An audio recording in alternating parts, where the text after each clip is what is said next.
people like me.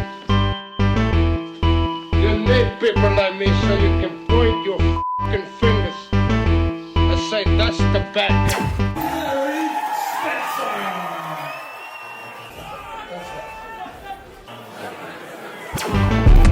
That's the bad guy. That's the bad guy. That's the bad guy. That's the bad guy.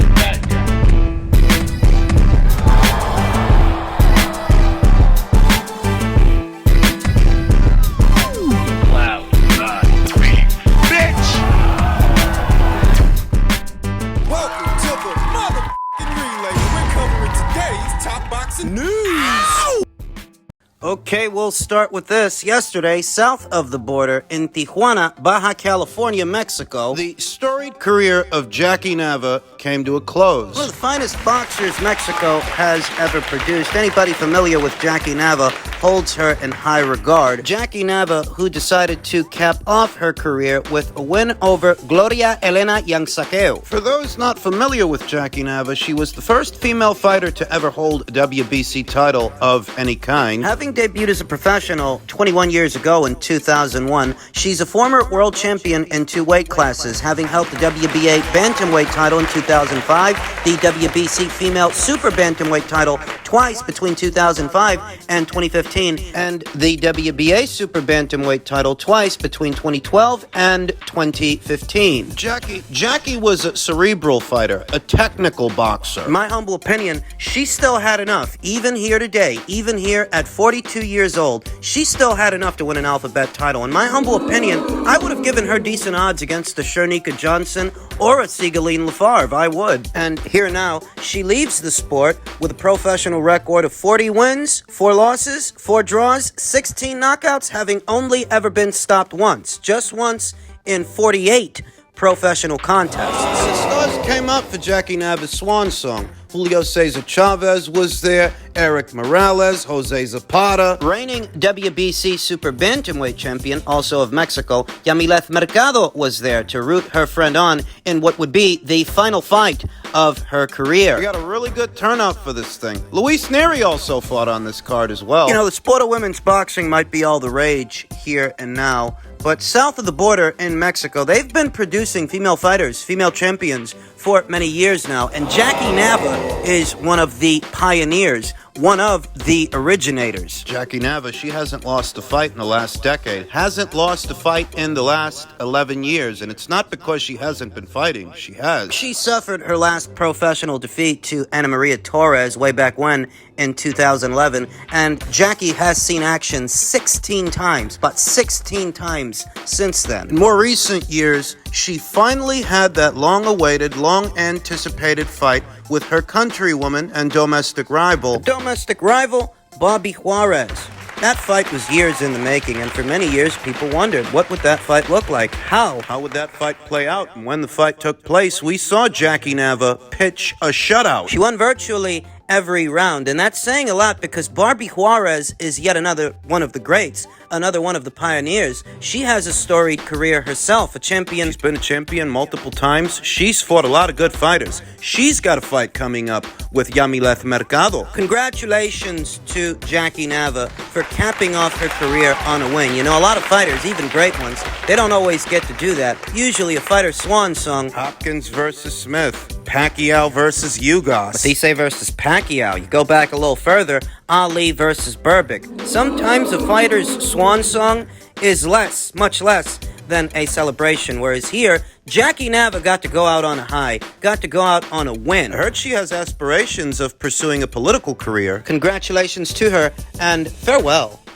In men's welterweight and junior middleweight news, reigning undisputed junior middleweight champion Jermell Charlo dares Terence Crawford to move up in weight. Lubin would knock out Terence Crawford. On May 14th, the 32-year-old Jermell Charlo violently ended the title reign of Brian Castano via 10th round stoppage. With all 4 belts wrapped around his waist, Charlo, 35 wins, 1 loss with 1 draw and 19 knockouts, has continued to celebrate jovially. But while most of the boxing world views Charlo as the man to beat at 154 pounds, Brian Bomac McIntyre, head trainer of the pound-for-pound star Terence Crawford, is of the belief that Charlo would present fewer issues for his man as opposed to Errol Spence Jr. I think they fight the same, said McIntyre during a previous interview with BoxingScene.com when asked who was the better fighter between Spence and Crawford. It's probably like brothers, but I would give it to Spence because of what he's accomplished in the sport of boxing.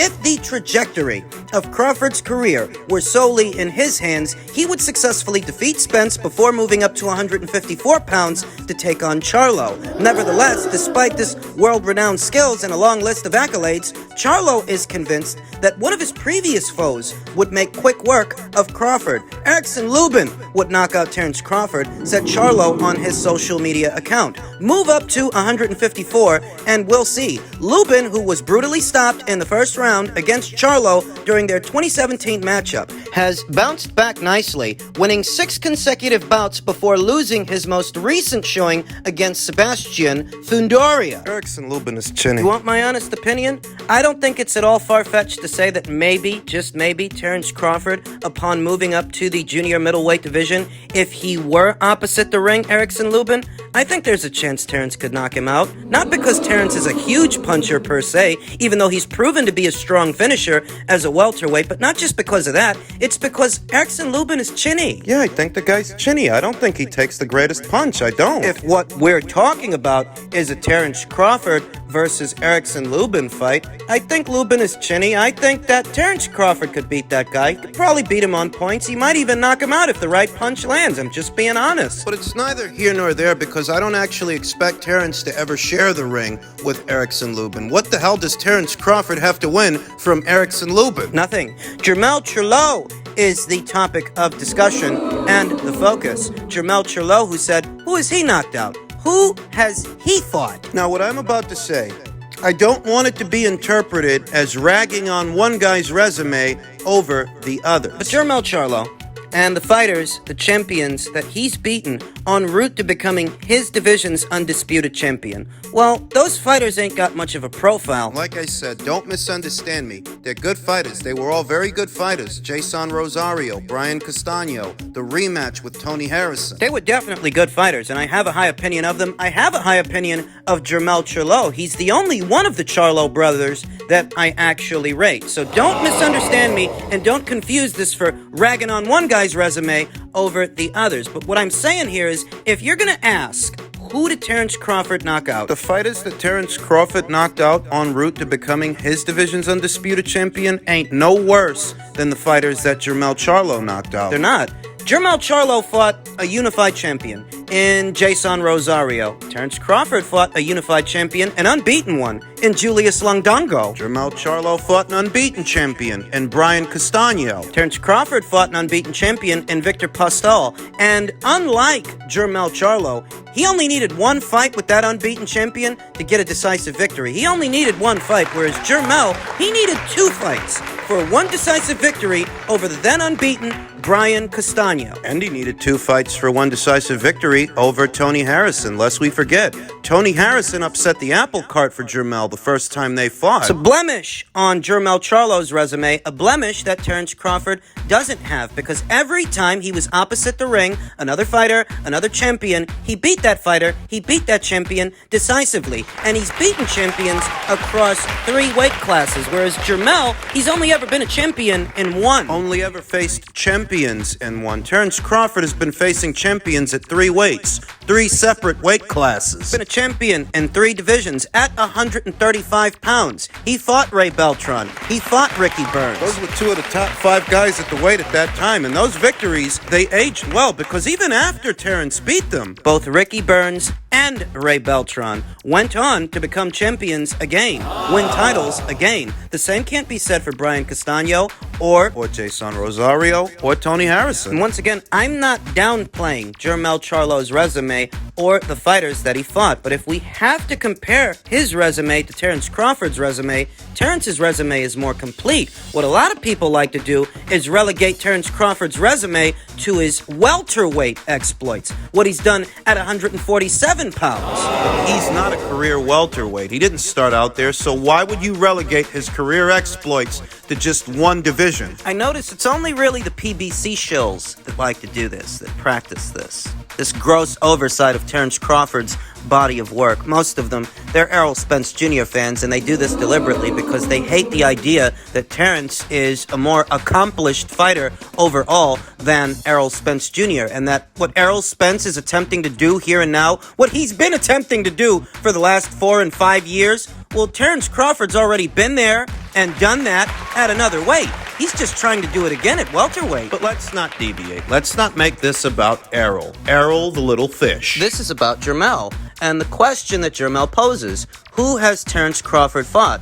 Who has he knocked out? He's knocked out the same or more champions than you have across 3 different weights. That's who he's fought. That's who he's knocked out. And the guys Jermell fought, the champions Jermell knocked out, respectable champions that they might have been at the time, it's not like those guys had high profiles. I noticed that a lot of people like to disregard the fighters and the champions that Terrence Crawford fought because they weren't necessarily high-profile fighters or high-profile champions, but neither were the guys that Jermell knocked out, the champions that he fought. They weren't. Jason Rosario's reign as a unified champion lasted about as long as Julius Longdongo's reign as a unified champion. Brian Castaño's reign as a champion lasted about as long as Victor Postol's. And so did Tony Harrison's reign as a champion. Hell, Jeff Horn actually defended his title at least once successfully before losing it to Terrence Crawford. So I wouldn't go ragging on the fighters and the champions that Terrence Crawford beat if I were Jermell Charlo. The guys he beat and the champions that he fought, they weren't any better than the champions Terrence fought. You can say that Terrence Crawford never won a belt from a pound-for-pound fighter, or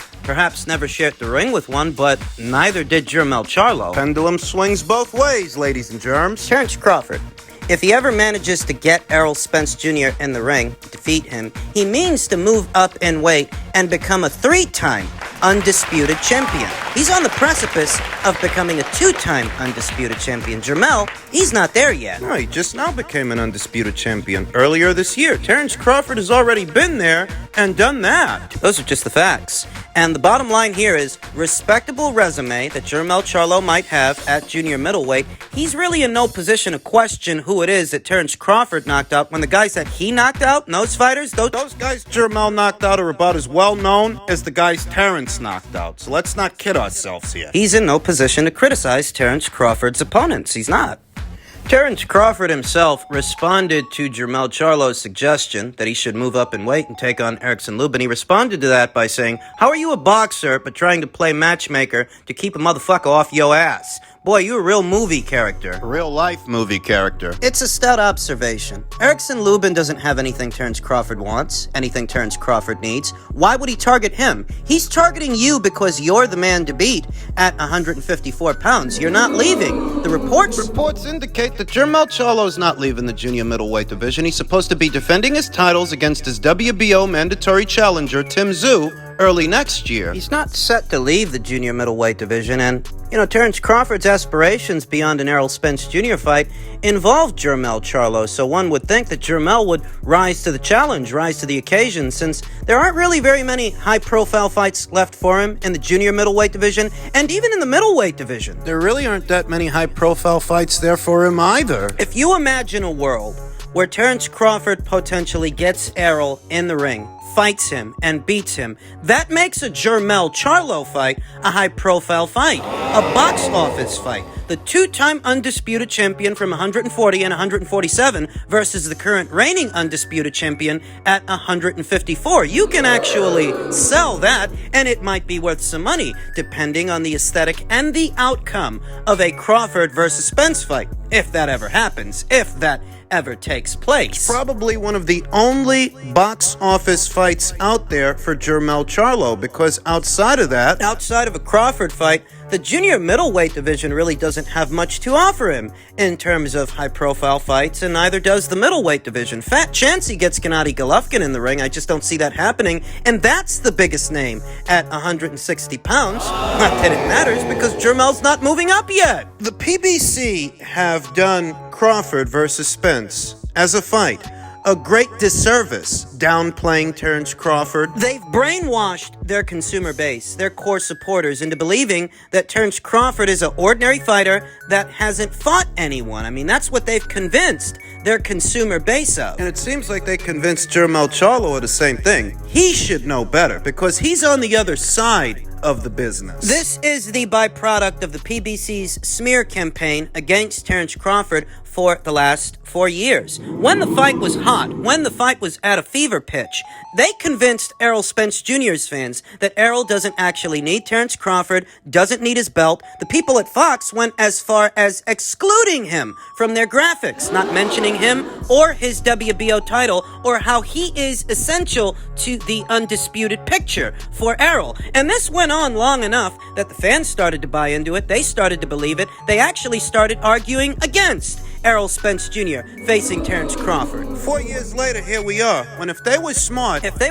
they'd realize that Terence beating Errol Spence Jr. isn't the end of the world or the end of the road. There's still more work needs doing, more business and more dollars to make. If Terence does end up beating Spence, you can always do a fight between Terence and Jermell. Yet another box office fight that the PBC is sorely in need of. they're having enough of a hard time selling fights like Ortiz versus Ruiz or Ortiz versus Martin. This fight actually is box office. They could actually get some attention with this. You saw the ratings that Jermell Charlo brought in earlier this year with Brian Castano. Better ratings than any fight Showtime has put on in recent memory on their regular platform, regular Showtime. What that indicates is that there is an audience out there for these fights, and if you make the right ones, you can make some money. You know, the PBC, they were too short-sighted with this thing. It's my humble opinion, they sought to protect Errol Spence Jr.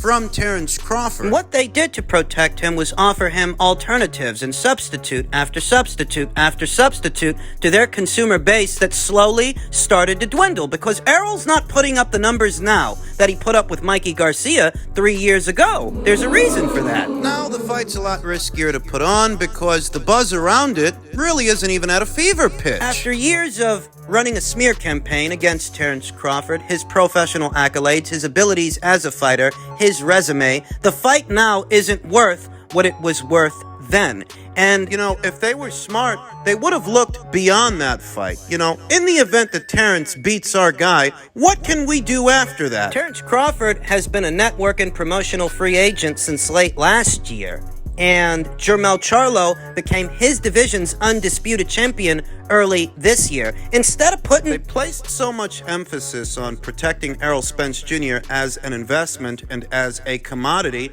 they lost sight of the future. should have placed more emphasis on finally delivering the Crawford versus Spence fight, and in the event that Spence loses, you can always do a Crawford versus Jermell Charlo fight. But, you know, woulda, coulda, shoulda. If my aunt had a dick, she'd be my uncle.